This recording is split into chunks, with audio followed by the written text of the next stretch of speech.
Hello? You're going to mute everybody. Phil's gone muted. I can't hear I've him. muted myself. I'm relying on you all to mute yourselves, please. All Thank right. you very much. You Thank you, folks. all please mute yourselves then. And this event is being recorded. Okay. We all muted? I can't see everybody at the moment, so to rely on you, Phil. Graham, I don't think you're muted. Yeah, I'm just just doing that. Okay, thank you.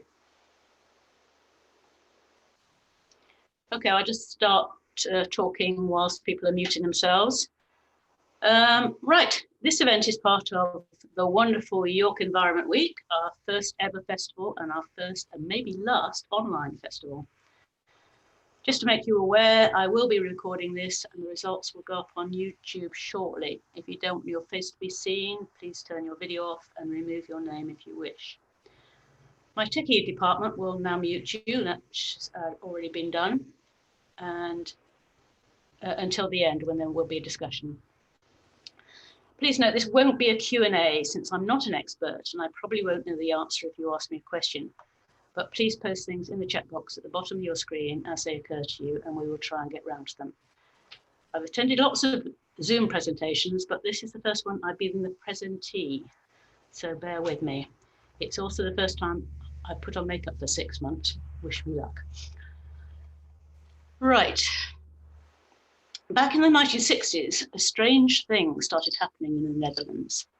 A large number of people were being mysteriously killed.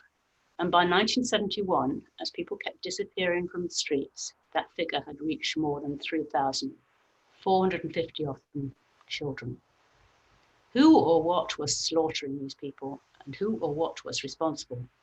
Was it a virus or a plague? Was it chemical contamination or 4G? Obviously, it couldn't be 4G because it wasn't even invented, but maybe it was radioactivity from long buried bombs or a killer disease stirred up from the depths of the canals. The answer, when it came, was far more simple and devastating. The killer in the streets was the motor vehicle. The post-war boom of reliance on autos was creating a road structure which accommodated the massive increase in road traffic, destroying many of the old buildings and plazas in its wake. As the road structure increased, so did motor traffic, and as the roads gradually filled, the cyclists were literally squeezed out. The march of the motor vehicle might have progressed without stopping, except for the activism of a group called Stop de I'm not a Dutch here, by the way, Stop the Kindermoord, which means Stop the Child Murder. Its first president was the Dutch former MEP, Mathieu van Putten. It didn't happen overnight because even when the protesters had persuaded the leaders, planners and designers, they still had to get the people on their side. This led to an introduction of certain principles, the first of which was all streets are bike streets. Where you have a city whose map is a bike map, where sometimes cars cannot even drive, you are elevating the cyclist to a position of importance. And here's the clever thing. Once that position was realized, everyone wanted to be important. In fact, the origins of this were even earlier in 1970, when the children of an overcrowded area of Amsterdam fought a battle for play streets, demanding that the autos were removed from the streets to give them room to play. Don't let this persuade you that it was easy to achieve the car-free streets Amsterdam now has. There were vicious battles, some of them literal. Take, for instance, Ferdinand Bolstraat, once one of the main streets through Amsterdam and site of some of the original Stop de Kindermoord protests. After the protests, it was promised that the street would be closed a year later, but there was such strong opposition from shopkeepers, sound familiar, that they changed their minds, and this stop-go situation continued for years until a more militant group of activists raised the level of protest, enacting the aforementioned vicious battles, which included turning over burning vehicles in the street to form barriers. This video is almost Monty Python-esque.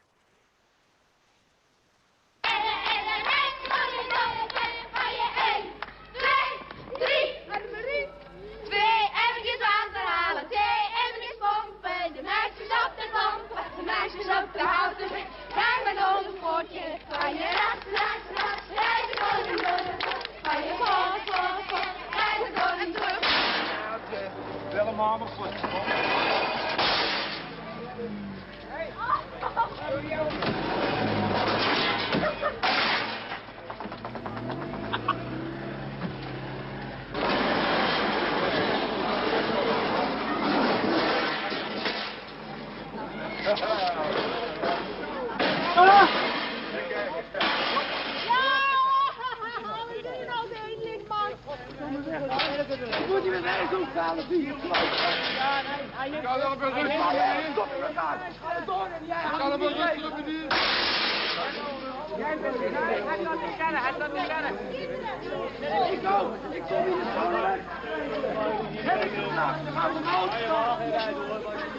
that's about to be a pile of thank you, Phil. Finally, after several goes, Finally, after several goes at getting the right solution, it was agreed to open the street in one direction only, a situation which only changed when the street was closed to traffic for 15 years, whilst the new underground was being built. After that length of time, it was obvious that reopening the streets to vehicles didn't make any sense, but the planners were able to reconfigure the space, closing off parking lanes to make more road space for protected cycle lanes. Of course, in the Netherlands, there are still accidents, but as they are more likely to be bike on bike, they are much less likely to be serious or fatal, and the figure for child fatalities has been slashed to only 11 in 2019, and that's for the whole of the Netherlands. Interestingly, the number of accidents involving old women went up, but that can be explained by the number of people now cycling. The more awake of you might have spotted a dichotomy here. Why are you encouraging more cycling if the risk of injury is so great? So let's have a look at the figures. Phil? Now, in general, cycling in Britain is relatively safe activity. From 2014 to 2018, 1 cyclist was killed and 44 cyclists were killed or seriously injured on Britain's roads for every 33 million miles travelled by bicycle, equivalent to 1,000 times around the world.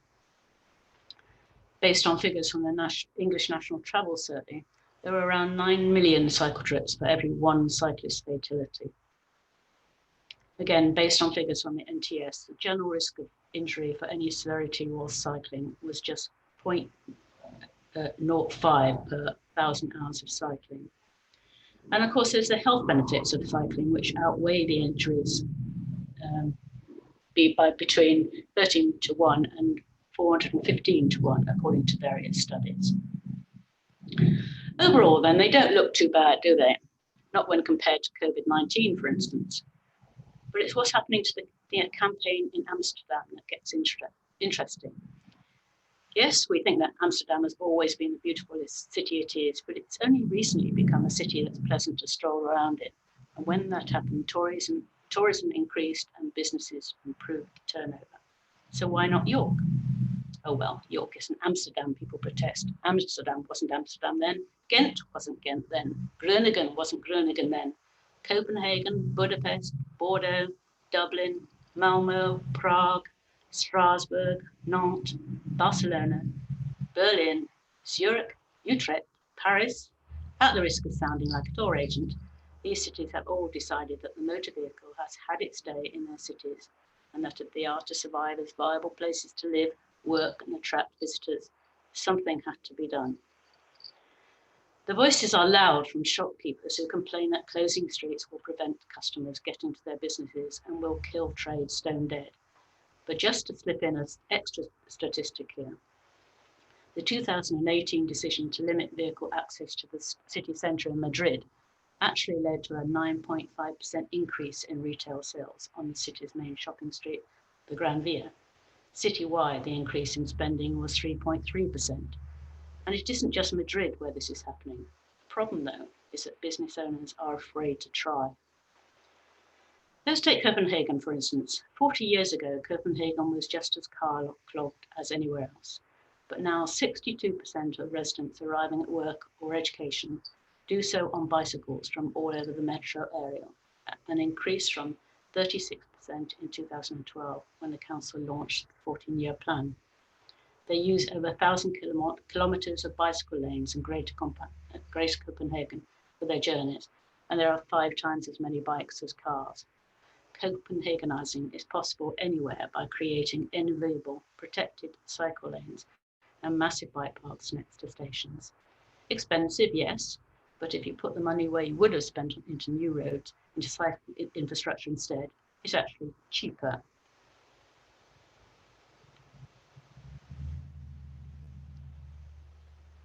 So we should have a link. Here we go. This is Utrecht in 2009 and what it looks like now in 2018. Filling in an old road system and making it into a canal. But not everyone can cycle is the usual cry. There is bound to be a bit of a panic when someone tells you to get on your bike, particularly if you haven't ridden one for 30 years. This is not a bad thing since it shows the tide is beginning to turn, but it is not required to ride a bike, really. I don't mind if you take a bus or walk on the odd day. The only request is that you is that for some of the journeys you take, you walk or you cycle or you take a bus. But what about the elderly, the disabled? They can't be expected to ride bikes. Actually, an electric trike is an excellent way to get around for both these categories of people, or an electric two-wheeler if you don't have balance problems. But they are really expensive. True, but an almost maintenance-free electric bike will still only cost around £2,000.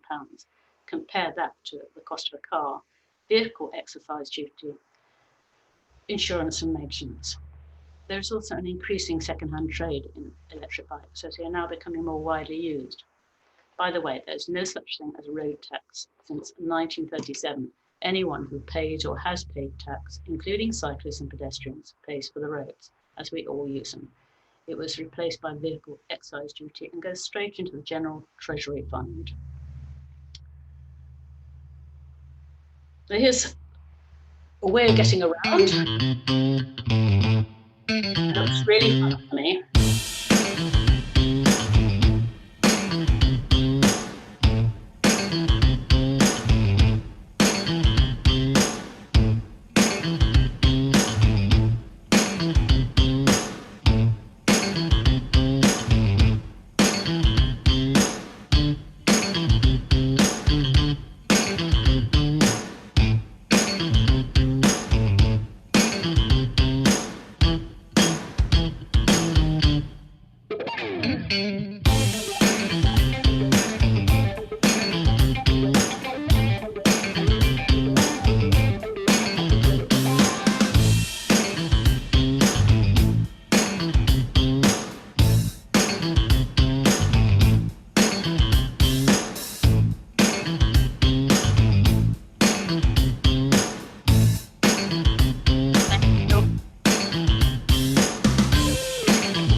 I'm holding my hand up here, admitting that I'm not a super keen cyclist. I cycle because it's more environmentally friendly, tick, and it's cheaper, tick. But it's also a lot quicker in this traffic-stuffed city. Try it if you don't believe me. Mostly I prefer to walk because we live in a city that can be walked from one side to the other in less than half an hour. And I'm usually not in a particular hurry. In any case, it's often quicker on foot than driving. Getting more vehicles off the roads is better for pedestrians also, environmentally and health-wise. Even electric cars don't reduce the more insidious pollution of small particles from brakes and tyres, which can enter the lungs, as well as microscopic particles of plastic, which enter the airstream and end up in our oceans. And there's the space they take up, including the huge amount of space needed to park them when they're not being used most of the time. There has been much talk recently of 15-minute cities, designing cities so that everything you need is within 15 minutes. We need to be thinking about this for the design of our future cities, but there's much that we can do right now. Altering road structure is expensive and funding is thin on the ground at the moment, but channeling money into cycling infrastructure rather than more roads for vehicles makes financial sense. £250,000 expenditure is currently being considered in York to improve access to the hospital from the railway. How exciting! This amount would go nowhere if spent on conventional road structure, but can make an enormous difference to people who might consider this route by bike rather than by car, if only it was safer and faster. Who remembers the fuss before Millennium Bridge in York was built at the cost of £4.2 million? No one will ever use it. It's an expensive vanity project. It's just for cyclists. Ha. I can completely relate to this YouTube video coming up now, but I would say this because I'm a cyclist, not.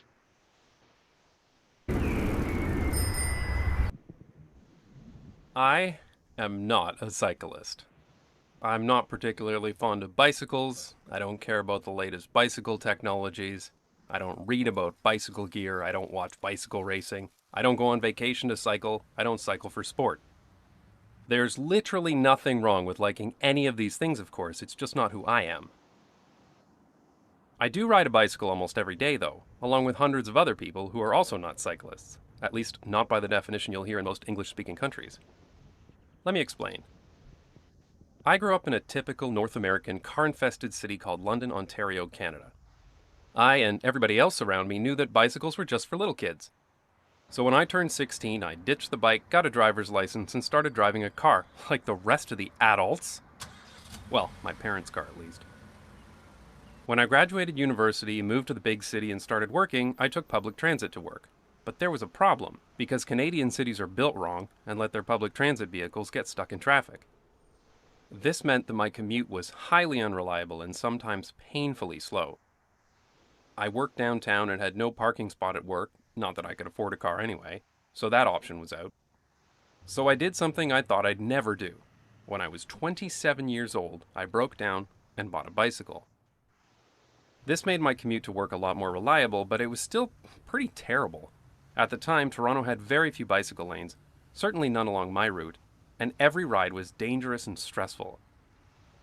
A few years later, I got a new higher paying job that was out in suburbia, so I did what everyone does, ditched the bike and bought a car, which started several years of the absolute worst commutes of my life. There's a reason they call it the Don Valley parking lot. But then my wife and I moved to the UK. I would take the train up to Cambridge each day and then the bus into work. I soon learned that it was faster to cycle, so I dusted off the old bike and started cycling again. Over the next few years, we lived in many different countries, and I used whatever method got me to work the fastest. In Taipei, it was by metro. In Brussels, it was by car. When we moved back to Toronto, it was fastest to take the subway. I didn't care how I traveled, I just did whatever was most convenient. Over the years, I've learned there really aren't that many car people, train people, or bicycle people. The vast majority of people just want to get from point A to point B as quickly and efficiently as Thank you, Phil. I thoroughly recommend watching all of that at some point, and it will be on the links at the end. Okay, so I know I used the divisive clickbait, the murder mystery, to get you to sign up for this, and some of you are a bit fed up now because if you're interested in York Environment Forum, you're probably aware of most of this, if not all of it. However, this Zoom broadcast will be available for you to share with your perhaps less well-educated friends and family. Let's get the word out. Let's make York a pedestrian and cycle-friendly city. Our council's preferred response to anything contentious is firstly to ignore it for several years. If that doesn't work, or the problem has become so massive, in this case pollution and climate change, they reluctantly move towards public consultation. This is meant to make you feel like you are really having a say in the future of York, but in reality, it gives them a chance to compile yet another badly worded and unnuanced questionnaire. Don't they love those? And generally, consultations by their very nature come out 50-50 with no real decisions made. The government's response to the problem has been to try to persuade people that cycling and walking is healthy, as if that alone is going to persuade anyone to unstick themselves from their car seats. COVID-19 has shown us that when there is space to cycle and walk, people do actually choose it as a leisure activity, and people love the empty streets. Our council leapt in with ill-timed vigour, taking advantage of the government's fast-track system to partially close roads to enable distancing between pedestrians. And this could have been the start of a more permanent strategy, but instead became a bone of contention with a petition raised to reopen Vichy Road, which has now happened and has firmly closed the door to any idea of any future plans to close this particular road. How about instead engaging with your friends, neighbours and relevant groups and have those difficult discussions? Can we try to have a dialogue which doesn't blame, which doesn't put people in a corner they can't manoeuvre out of, which doesn't make them feel threatened, but actually part of the solution? Instead of public consultation, can we move towards a system of public mediation or even public therapy? Can we move towards a system that allows for differences of opinion without slanging matches? It is rather like relationship guidance, actually. We cyclists like to see the motor car as a bully, but is our blinkered view obscuring more subtle interpretation? These words are Twitter stolen from the improbably named Panthea Lee, who calls the process co-creation, which she says is not gathering ideas from a bunch of people, then figuring out what to do with them later, not gathering inputs, realizing inevitably that most people don't see eye to eye. So presenting a diluted synthesis or lowest common denominator solution as the answer, but it calls out and tackles power imbalances and doesn't ask those with less power to perform their trauma for institutional attention. Those with privilege must first do the damn work to figure out what's broken. Those with lived experience then get to say what should be done about it. It reckons with historical justice and their present day impacts, because honestly, bleep beginner's mindset. It leans into tensions, confronts controversy, and helps everyone, even avowed enemies, develop a shared point of view. This is the work. It's damn tough, but we're grappling with power, upheaval, and renewal. If it's not hard and uncomfortable, it's probably not worth doing.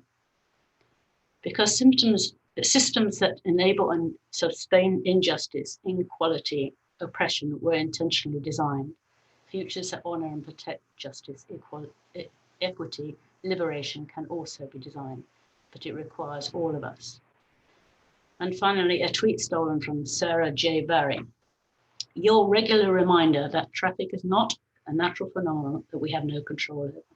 Traffic is someone making the decision to get in their car rather than walk or cycle or take public transport. If we change that decision, we change traffic. It's just that simple. No struggle happens without pain. And there is, in the end, a requirement to become militant, but wanting better cycle structure shouldn't be threatening to anyone. The perception by car drivers that any move towards improving the lives of cyclists is a step towards banning cars from all roads is misguided and false. But accepting that your desire to drive should come with a price is inevitable, and maybe that price might be just as small as having to take extra 5 minutes along your journey. That doesn't seem a high price to pay for the life of a child. Now, final image will be, when Phil changes it, a park in the Utrecht, which until recently as 2011 was a busy road intersection. Thank you for listening. Discussion will follow when we will unmute you. So I'll kick it off with a couple of questions that I have. So as I've already explained, I don't have any answers to things, but I think that we can reach some answers by talking about things.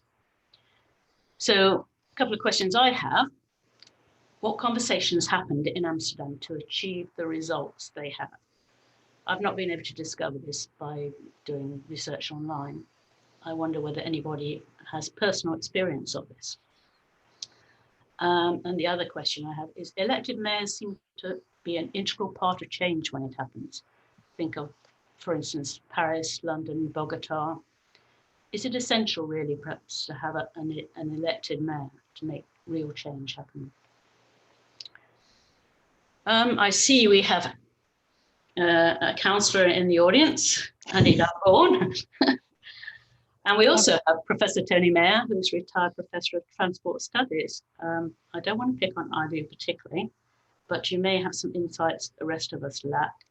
So, Councillor Dalgorn, Executive Member for Transport at York City Council. Introducing LTNs in York has not been without issues. What do you think you have learned from the process and what would you do differently? Well, you made reference in your presentation to Bishy Road, which was very much an initiative in line with what the government, it was quite clearly in line with what the government was instructing councils to do to make more space, particularly at the time even before mask wearing was a thing. We were all told to keep at least 2 meters apart from each other, and on a very narrow pavement with lots of shops. That was clearly something that the council had a responsibility to do something about.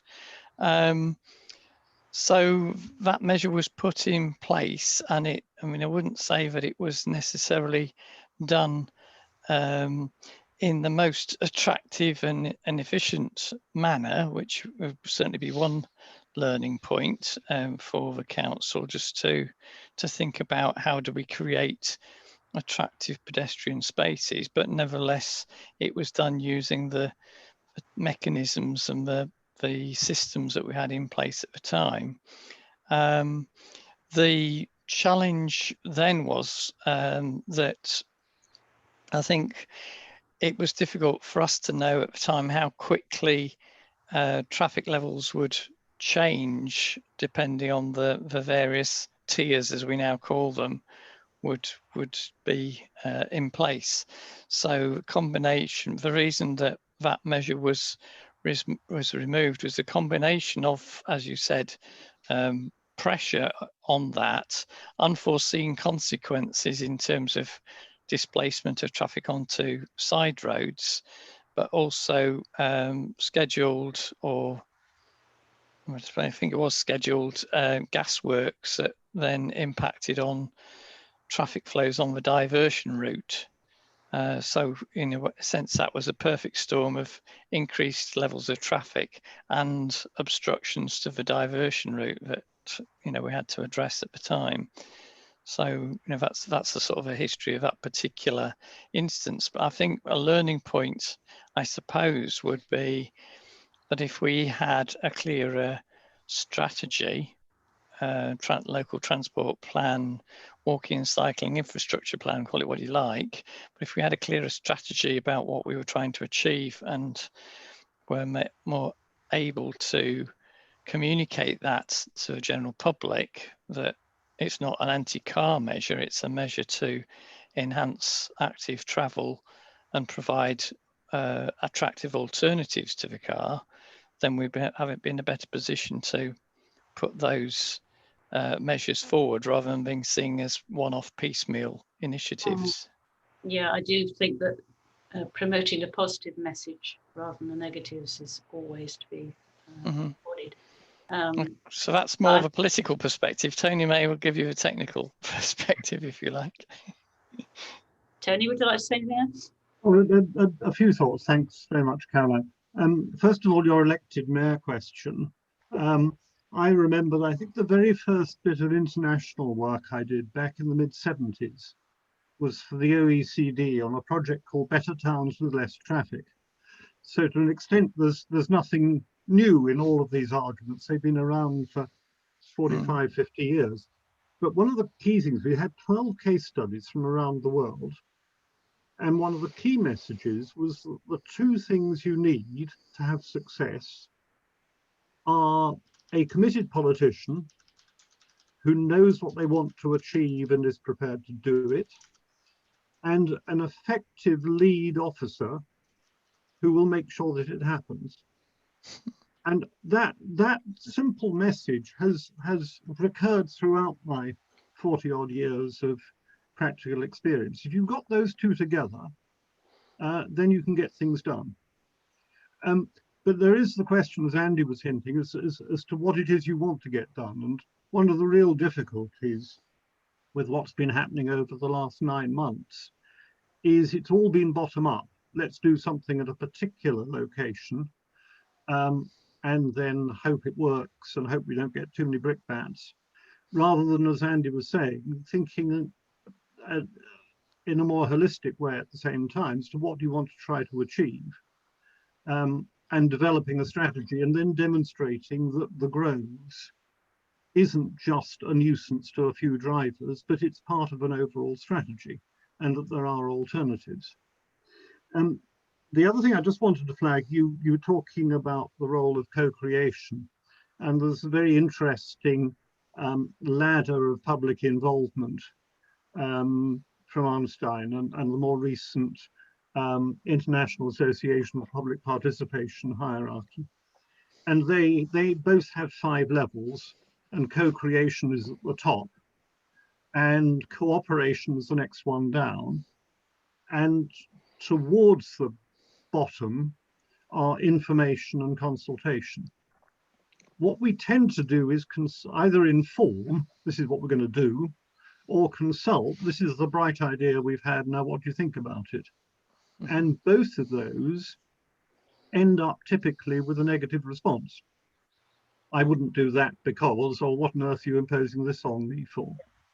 Whereas if you get towards the upper end, you have more opportunity for dialogue. And this is what we've been doing, and Graham's been involved in this too, with our Citizens Transport Forum, which is actually meeting tomorrow and on Thursday to debate some of these things in the light of the last 9 months' experience.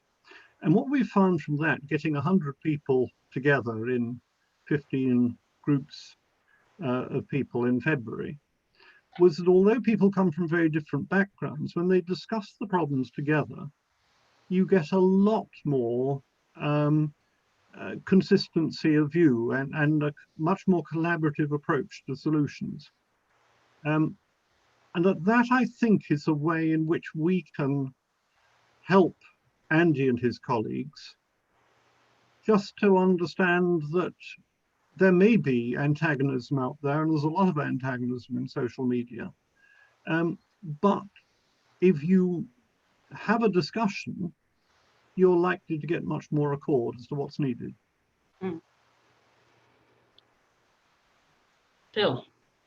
Yeah, just picking up on what Tony said really about the kind of the process of engagement. And I think he's absolutely right that if you get to the point where you're putting stuff out there, kind of bright ideas for consultation, you've missed the boat and you're probably going to end up with flack as a result. I guess for me, the thing that needs doing is engaging with communities early enough to find out what they really want. So one of the things that we tend to do is we end up talking about the kind of hot topic of, do we let cars in or keep cars out? We don't ask people the questions about, do they want their kids to be able to play in the street? Do they want to be able to walk safely to school? Do they want to be able to open their windows in summertime without getting petrol fumes come in? We don't talk about all that stuff until kind of usually the kickback after the kickback, when the kind of there's been a petition about an LTN and the local people finally wake up and start to say what they really want. And so I think that's absolutely key. And going back to your question earlier about what were the conversations that happened, I remember as an architecture student visiting Amsterdam in the 1980s, when the Woonurfs, which were kind of the Dutch precursor of home zones in the UK, were being talked about. And these effectively were kind of low transport neighbourhoods, but they were designed in ways where the streets were designed for children and people first, and then for cars second. And the kind of conversations that were going on then apparently were from local people who were concerned about the fact that these were the kind of spaces you got in social housing schemes, and that in some ways were they, was this going to kind of dub them as an area where there were poor people that lived there, hence they had to, weren't going to have cars in the street so their kids could play. And so there was a real kind of need to push that language forward and start thinking about the, what were the positives about them, and what language did you use to make sure that people could talk about the positive sides of this kind of stuff, and therefore get them more broadly accepted. Yes, Graham. Yeah, can I just come in there? I think one of the issues with York that we're all aware of is the frequent changes of political control and the lack of a consistent approach to things in York. And that's obviously influenced transport as well as lots of other things. And of course, with the transport plan, we've still got a very out-of-date transport plan that we're only in the process of updating now. So I think that's not a good position to be in. Now, just on your point, Caroline, about leadership and a mayor and so on, I think we should look at Bristol, where the mayor there has really sort of steamrolled through, well, you know, with support, but he's pressed through to get a really good system there, where they're planning to have a metro system and, you know, really doing some great stuff on public transport there. Because he's, you know, backing it. And I think if we do get a mayor through the new reorganisation in York, that actually will benefit us. So I thought that was worth picking up on.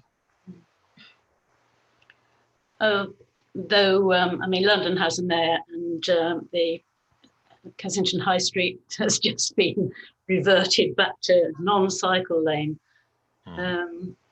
You know, power of the people there. It was a petition of 100 people or something, and a load of them were fake anyway, apparently. Why did they bow to that rather than, if it's supposed to be a strong leadership, why are they falling at the first hurdle, as it were, of somebody raises a petition and they'll just say, okay, fine.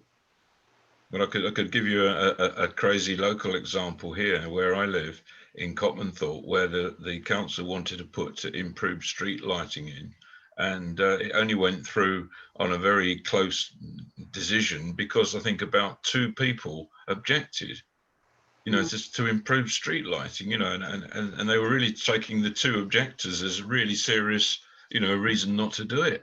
You know, so there's something about people objecting to things and petition. Yes, and the voices do seem to be very, very loud compared with everybody else's. Yeah. Yes, Imelda. Sorry, and then Martin. Imelda first. You need to unmute, Imelda. Sorry. Yeah, going back to Andy's point about the design aspects of it, what strikes me certainly with the changes in York, as a cyclist myself who lives and cycles around York, is design is a real problem to these temporary changes. I really support them and I really want them to work, but they're real dog's breakfast. And if somebody asked me to describe the kind of person who designed them, I would say they're probably designed by a car mad transport engineer who hates cyclists. And they put these things in so that everyone gets really pissed off, including cyclists trying to use them. And so they have to come out again. And I think here there's a really fundamental question about who you employ in those jobs. And if you get somebody who understands design properly in terms of proper shared use and proper use of space by pedestrians and cyclists, you will get a design that reflects that. So if you go to somewhere like Amsterdam, you will see it's designed in such a way that actually works for cyclists. It's not designed by car engineers that are kind of trying to, you know, stick a tail on the donkey sort of thing. It's really fundamental stuff, because I'm a fairly confident cyclist. I get utterly bamboozled by some of these changes. If I feel that, there is no way someone's going to get out of their car onto a bike and then use it. It's just not going to happen. So I think design is absolutely fundamental. Jamie, you were next. Sorry, it wasn't Martin.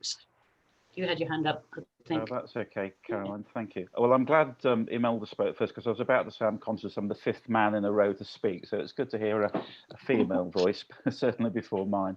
I just want to say a couple of things just briefly. I was struck by the video, the Dutch video you showed, I'm Not a Cyclist, and it made me reflect on I suppose my own modes of transport. So thinking about it, I'm a cyclist. I'd phrase it differently. I'd say I'm a cyclist, I'm a car driver, a bus user, a pedestrian, and so on. But the common factor to all those is actually the most effective mode of transport I use to perform a certain function. So I'm certainly guilty as a cyclist of being annoyed at car drivers, and probably vice versa. So there really is something about effectiveness and utility there, I think, which I think leads us back to the strategy point. And I wonder whether it's possible, thinking about the politics now, I think Tony and Graham and others are absolutely right to say you need top-down leadership. And I'm sure they'd agree as well, because we've mentioned the co-design issue, which I fully support. The ideal thing is to have top-down leadership and bottom-up involvement. So co-design would give us that. So I'd be interested in other people's views, given the observations around politics in York being a bit unstable across the electoral cycle over the years and decades, is how important, I mean, okay, it may all change if we get an elected mayor next year, who knows, but looking at the current political arrangement, does that mean do people think the bottom-up involvement piece is therefore more important than in the absence of a top-down commitment?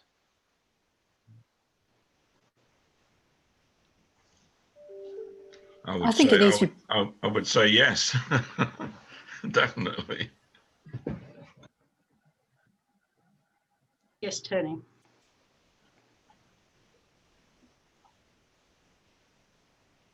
I think that's right, but what intrigues me, and this is we as York Civic Trust have had a number of discussions with now almost all of the different groups of politicians in the council.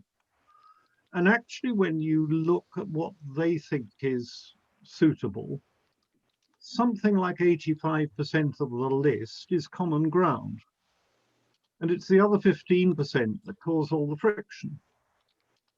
And so our feeling is that we can potentially work independently with an all-party group of politicians that begins to sign up to that 85%, and at the same time have the focused debate on the remaining 15% and see if we can maybe get it up to 90%. And then if we get, in the light of that, a new local transport plan completed by mid-2022, which we think is perfectly feasible, then that's in place before the next election, next York City Council election. God knows what's going to happen with mayoral authorities and unitaries and so on. And there is a level of commitment to it from all political parties. So I think that's worth pursuing in parallel with what I wholly agree should be more bottom-up co-creation of solutions. So just for the visitor at the door then, sorry. Yes, Simon. Simon first and then Jeff. Great, hopefully I'm unmuted, good. I seem to be on twice. Just practically, I'm not a York resident. I live up in the north, up in the North York Moors, but I do come to York quite a lot. And I mean, I've cycled around a lot of places in Europe. And York is frustrating because it should be a good place to cycle in. But where features are in place, I think as was mentioned about design, you find yourself on a cycle route and there are 26 little roads going off to the side, each of which are supposed to give way to the cars. Equally, there are people trying to cross you in many places. And I think, there is this separation that's needed between, people are going at 3 miles an hour, bicycles are potentially going at 12 miles an hour. So, I think while I agree, I think co-creation and, trying to do this in a coordinated way, but I think it does need to, when you're just doing a few things, to try and make sure that the simple things are in place. Just leaving York Station, where should a bicycle exit from the station not to annoy either the car drivers, the taxis? The way in which things like, my geography of York is not very good, but there are various places, things like where the registry office is, people tend to park outside, but it's nominally, or used to be, a cycle lane. And if you pull out there, the cars coming around get really, really cross at you, but that's because somebody was parked in there. And it's things like this that don't seem to have been thought through. And I think it's a shame, because York could be, and I think in comparison, I cycled in Milan, for example, in Prague, and Milan is actually a really nice place to cycle in. because the cars are actually slowed down quite a lot. You're not necessarily separated, but there is, somehow it feels all right. I didn't cycle in Moscow. Vienna's a bit hairy, but different places. And Barcelona, for example, is a very good place where you wouldn't expect from the history of the town it would be, but the design just works, and somehow those conflicts are avoided. So anyway, great. I think it's fantastic that York's thinking about this, and really good luck, and great and fascinating to hear the conversation. Thank you. Jeff, I think you were next. Okay, thanks. Hardly anyone's mentioned climate, although you may have seen my comments in the chat. Motorists just kill the climate. There's no doubt about it. Stockholm did some research on Derwentworth, the sustainable Derwentworth, and the carbon footprints of people in motorist households was getting on for 15 tons a person a year, and that trashes any carbon budget that's personal carbon budget, which should be about 50 tons. So just a few years and you've ruined the climate. There's researches all over the place, but I've done some digging in it. And an electric vehicle in its almost 10-year lifetime gets through 25 tons. And an internal combustion vehicle gets through about 40 tons. Well, in 30 years, that both of them have trashed a carbon budget. And there was research done by the European Commission, or commissioned by the European Commission. The guy that commissioned it got the sack, saying it's between 2 and 5 times cheaper to live in a car-free city.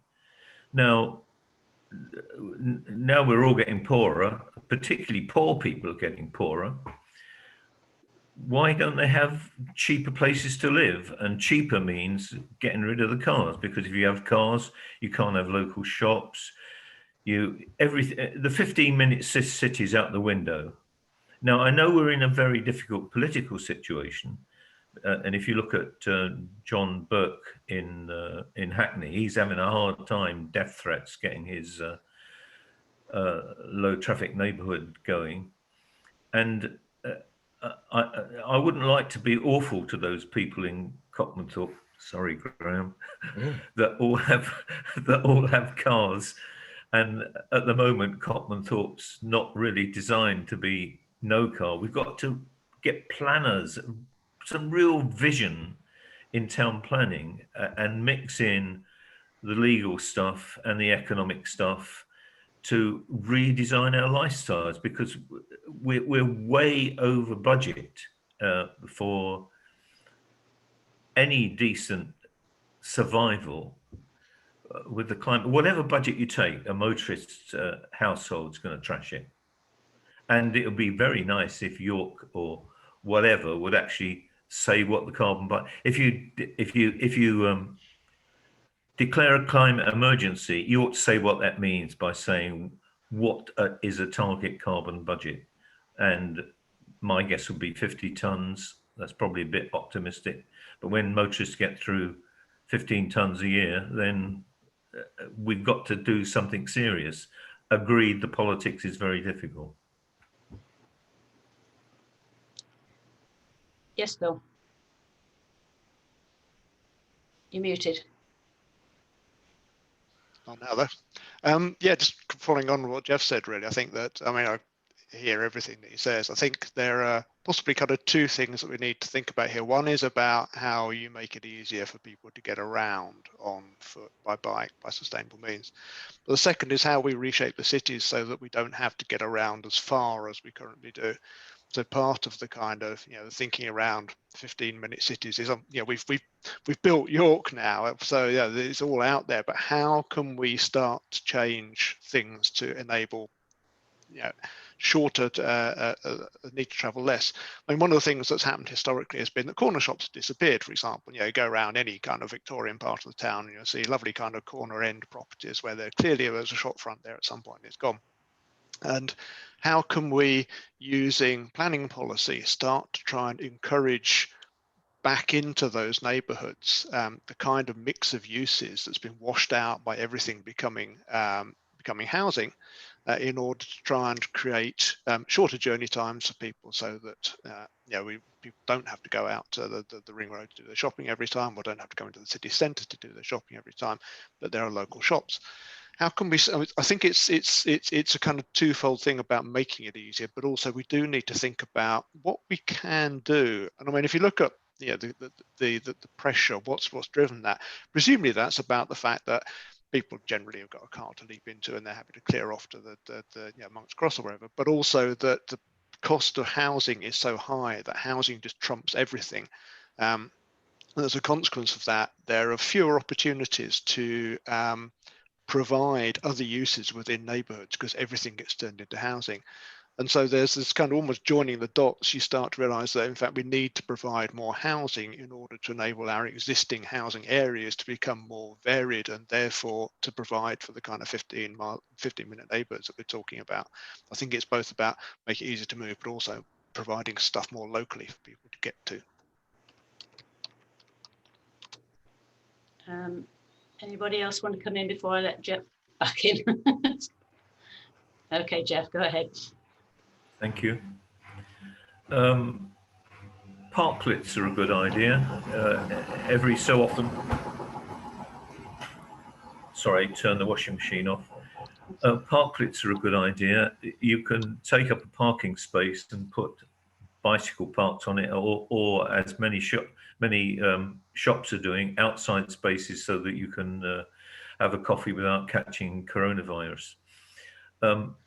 But the whole planning system really does need to be changed, and what we need is some car-free parking. I wrote a piece a couple of years ago about smoking carriages in trains. Those of us that are old enough to remember them saw the progress. Once upon a time, half a carriage was smoking, the other half wasn't. Well, smoke just drifted down, so that was no good to the non-smokers. So British Rail, as it was then, had the bright idea of having 2 smoking carriages, and the rest, the other 6 or however many it was, non-smoking. Well, the 2 smoking carriages weren't filled very much because smokers couldn't stand their own smoke. So they cut it down to 1, and then even more smokers couldn't stand their own smoke. Now, I think you will find a similar effect with motorists. If you build car-free cities like, or certainly car-free developments, now you couldn't immediately build a whole city, like they've done, say, in Utrecht, you get the advantage, all the advantages, the demand for corner shops, the demand for local services, which would really change things. So let's have some pedestrian apartheid. Let's have some pedestrian Bantustans. Oh, that's non-PC language, I know, but you know what I mean. Where decent people that don't screw the climate up can enjoy life without the immediate damaging effects of the car, and the, what do economists call it, the side effects. Where, you know, if motorists shop at Monk's Cross, then you can't have local shops. So your neighbouring motorists are stopping you having local services, and we've got to think much more broadly, and particularly planners are just awful. I don't think they've heard of climate change. This is the RTPI. I've been to a couple of their conferences, and the only person that asked about climate was me. Right, well, we're into the last couple of minutes of this now. I mean, there's no reason why we shouldn't go on, but I'm sure you've all got other things to do. If there's anybody who's got any last minute things to say, which they think are really important to this discussion, then just respond on a couple of points that Jeff made. So, the point, party political, yeah. No, the point about that he was saying about space and maximising its use. I think certainly it's not so much planners, I don't think, as the issue as developers. And just 20 years ago, when I left Sheffield, it was just starting, the area around Devonshire Green, the developers realised they could build car-free student accommodation. Once one of those had been built, then they mushroomed everywhere because they realised that they could get far more accommodation units per square metre or whatever without having to provide the parking. And that area now has been, it was a rundown area that wasn't very well used. It's now full of bars and cafes and what have you, corner shops serving the students. If the developers saw the economic benefits, and I think once developers see the economic benefit of a car-free zone or quarter or whatever you want to call it within a major development like York Central, then the others will follow suit very quickly. But we have to convince them that that is an economic attractive option for them. Yes, I understand the current constraints, but it is very sad the planning profession has no vision. Corbusier had a vision. It was balmy. It was awful. I wish he'd never lived, but it was a vision. And what we need is planners that can think these problems through and address them. We haven't got that at the moment. Well, thank you very much for your comments and in taking part in this conversation. And what started off with bicycles has ended up with a bit of a climate change discussion, which is what it's all about, really. But even if we found that cars didn't cause climate change, I would still be wanting to have this discussion, because these hunks of metal that move around the city and take up so much room in the city shouldn't really be there. There are better ways of getting around in a city like York. Anyway, thank you everybody for coming. There will be, thank you. Thank you. There will be a Zoom, video of this going up probably on, is it on the website, Bill? The York Environment website? We'll do a follow-up set of emails to people who've booked all the events. So yes, it'll go up either onto the link via the website, or we'll have a YouTube channel which will provide a link to. And if anybody wants a paper copy of what I've been rapporting on about, there's lots of links in it too, which show some of the full films and so on, and the full link to that nice little I'm Not a Cyclist video is on the Zoom chat now. So very good. Okay, thank you very much. Thanks very much. Bye. Thank you, folks.